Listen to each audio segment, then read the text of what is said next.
Bom, está aqui conosco a companheira Vera Magalhães. Vera, bom dia para você. O governo lança hoje a ampliação do Minha Casa Minha Vida. A ideia é ampliar as faixas atendidas e permitir que a classe média ingresse no programa.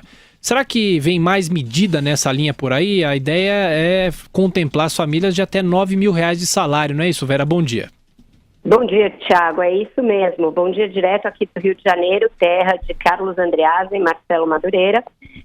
O governo quer que as pessoas de até 9.000 de renda mensal entrem no Minha Casa Minha Vida e vai abrir uma linha de financiamento do programa para financiar imóveis de até R$ 300 mil. Com isso, passa a contemplar a classe média. E por que essa preocupação, Thiago? Porque o governo acha que uma das poucas medidas bem-sucedidas anunciadas pelo presidente Michel Temer, desde que assumiu depois do impeachment, foi aquela liberação de recursos do FGTS, das contas inativas do FGTS. Pesquisas que estão em poder do Planalto e do PMDB mostram que essa medida foi muito bem recebida e que ela foi vista como uma coisa efetiva para tentar desafogar essa classe média que perdeu empregos ou que teve a renda reduzida e que agora precisa ali de um impulso para voltar, para retomar a renda ou para abrir um pequeno negócio, etc. Então a ideia é fazer pequenas medidas voltadas para esse público. Além dessa do Minha Casa Minha Vida, que vai ser anunciada hoje, eu conto na minha coluna de hoje que o governo está preparando medidas para mexer também no empréstimo consignado. Eles detectaram que tem muita gente endividada no consignado, que não conseguiu pagar, que perdeu o emprego, que teve de renegociar. Vem aí um alongamento dessa dívida. Já tinha sido anunciada a possibilidade de você usar o FGTS para quitar ou para amortecer consignado. Mas agora vem aí um alongamento das dívidas, que vai ser uma coisa que vai valer para bancos públicos e privados, e também mudanças aí nas taxas, um refresco para essa dívida em particular. Então a ideia do governo é a seguinte: não vai dar tempo de crescer o que a gente esperava, então vamos pelo menos atuar nas medidas microeconômicas. Vera, essa medida tem um apelo muito forte junto à população, principalmente a questão do endividamento, porque o consignado, de repente, não é garantido sequer para servidor público, que é uma coisa que a gente nem imaginava algum tempo atrás. O servidor não está recebendo salário e aí não consegue bancar também, não é? Então tem além do apelo popular, tem o efeito econômico prático mesmo, não é? Exato, Denise, bom dia. Pois é, o consignado foi uma daquelas medidas anunciadas lá na era da bonança do Lula, né? O Lula que fazia tudo pela população, a época do crescimento forte, etc. E depois, como várias medidas do governo Lula, ela mostrou o seu outro lado da moeda, né?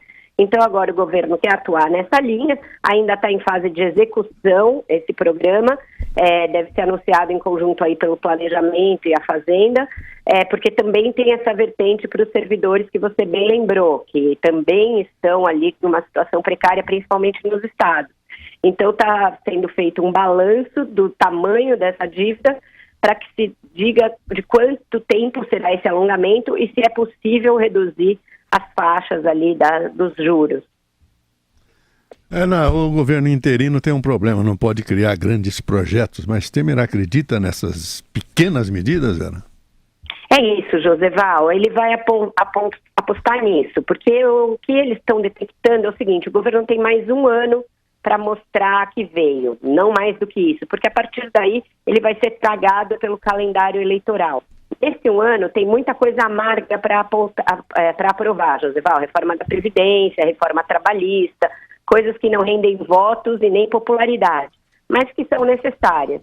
Então, paralelamente a essa agenda que é desgastante e a Lava Jato, que deve tragar uma boa parte do governo, auxiliares do presidente, fazer com que ele próprio se explique, o único jeito de aprovar, de mostrar algum serviço que renda ali popularidade e aprovação é nessas micromedidas. O crescimento não vai ser aquele que se esperava no início, a retomada do emprego também vai demorar, mas que pelo menos essas pequenas medidas deem algum alento, é a palavra que eles usam, para essa classe média que estava sentindo muito no bolso a perda de renda, a perda de emprego, essas consequências dos últimos anos de Dilma Rousseff. Ô Vera, rapidamente, nosso tempo, como sempre, é curto. Não dá para não deixar de citar a Lava Jato, porque o governo pode planejar, por exemplo, investimentos em infraestrutura, mas isso requer investimentos e dessas empresas que estão enroladas na Lava Jato, né?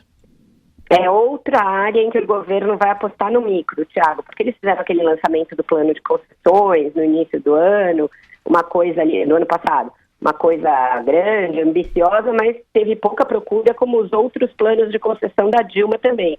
Então eles estão achando que reembalar essas concessões em pequenos pacotes vai ser mais efetivo do que apostar que essas empresas que estão enroladas, que não têm capacidade de investimento, que vão ter que fechar acordos pesados aí de multas e leniências, vão voltar a investir. Então a ideia é pegar quilometragens menores de rodovias e conceder a empresas também menores, para que elas possam explorar os serviços em troca da manutenção, por exemplo, dessas rodovias, fazer isso com pequenos portos, fazer isso com terminais aeroportuários, fazer uma coisa mais modesta, mas que pelo menos tenha interessados, porque os grandes pacotes de concessão, de investimentos em obras de infraestrutura, viraram micos no Brasil depois da Lava Jato. Então a ideia é impulsionar pequenas obras e pequenas concessões também com empresas de outro porte que não sejam as grandes empreiteiras.